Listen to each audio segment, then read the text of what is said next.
Hi, it's Crazy Monkey. How's everybody doing? So I'm just going to show you the water's coming down from the mountain. Snow's melting real quick.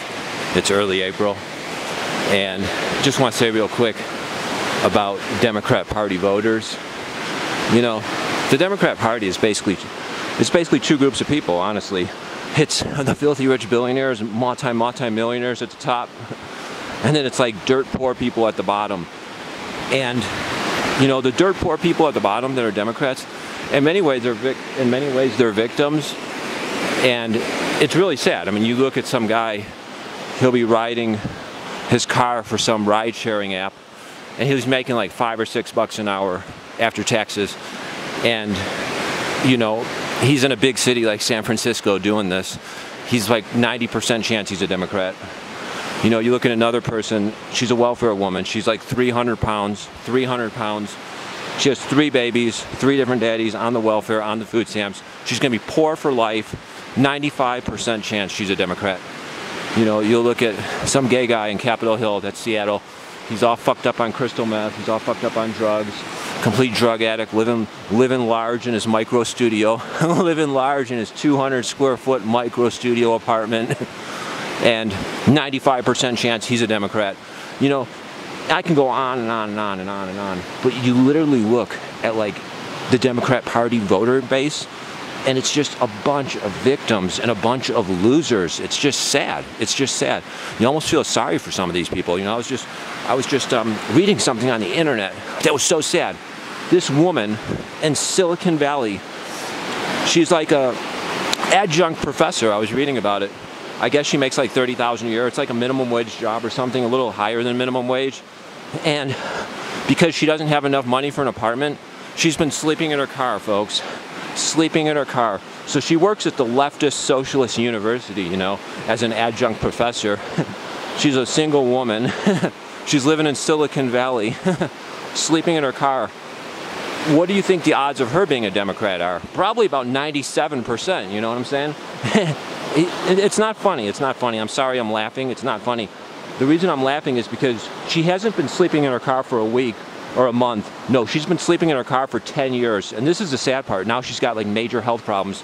She's got back problems. She's got a lot of problems now because of because when you sleep in your car, I guess when you sleep in like a confined position, it's almost like being tortured. It's almost like being tortured because you're in a confined position all the time. Every night you're in this confined position, so now she's got all these health problems because of this. And there's hundreds of people just like that in Silicon Valley, San Francisco. These are just Democrats on the slave plantation. And it's just like that in North Korea. You know what I'm saying? You go to North Korea, you hear these people that are just crying crocodile tears for the great dear leader. The great dear leader died, this is like years ago, and there's just hundreds and hundreds of people on the street just crying these crocodile tears for the great dear leader. But a lot of those people, it's like they truly are crying real tears. You can actually see these people. They're really, really sad for the great dear leader. I mean, they believe it. These are the true believers in the socialism, folks. Those are the true believers. They really believe the lies. And then the great dear leader at the top, he's like a billionaire. He has all the money. He has all the wealth. And these poor slaves at the bottom are just total slaves, thinking that the great dear leader cares about them. It's just so sad. It's like a brainwashed leftist socialist cult. That's what it is. And you look at cities like San Francisco, San Jose, and that's what you see. You just see thousands and thousands of these like brainwashed zombie liberals, socialists, just completely brainwashed by the socialist system. And it's just really sad. And then these people will criticize me. They'll laugh at me. They'll call me a monster or a bigot, whatever. And I'm the one that's successful. They're the ones that are total failures. But then they hate me. You know what I'm saying? It's like they hate conservatives because conservatives are mostly successful. They hate us and they call us bigots because they think we're mean to the poor, when in reality, you know, it's the exact opposite. It's the liberal socialist system that's mean to the poor. It's the liberal socialist system that keeps the poor people in mass poverty, mass misery. That adjunct professor, she was in a conservative area. She wouldn't be sleeping in her car with health problems. No, she'd be in a 1-bedroom apartment, or better, maybe she'd be in a 2-bedroom apartment, or maybe even a small house or a small condo. She'd have a much better life in a conservative area. But instead, she's in a high-tax, liberal, leftist sewer area that is modeled after North Korea. And that is the thing about these liberals. They think their system is the nice system. It's the exact opposite. Their system is the system that makes poor people poorer and poorer. Their system is a system that collapses the middle class into grinding poverty, so you're sleeping in your car working 40 hours a week like they do in San Francisco. It's their system that makes poor people poorer and poorer. It's their system that makes the rich richer and richer. So these tech CEOs, these left-wing tech CEOs get billions and billions, while the poor gig workers are making less than minimum wage.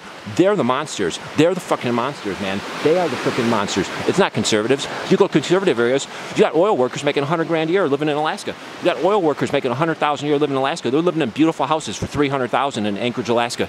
Beautiful single-family houses, 2-car garage, 3-car garage, 2,000 square feet. Beautiful house. They have a great life. You go to San Francisco, you make 100,000 a year.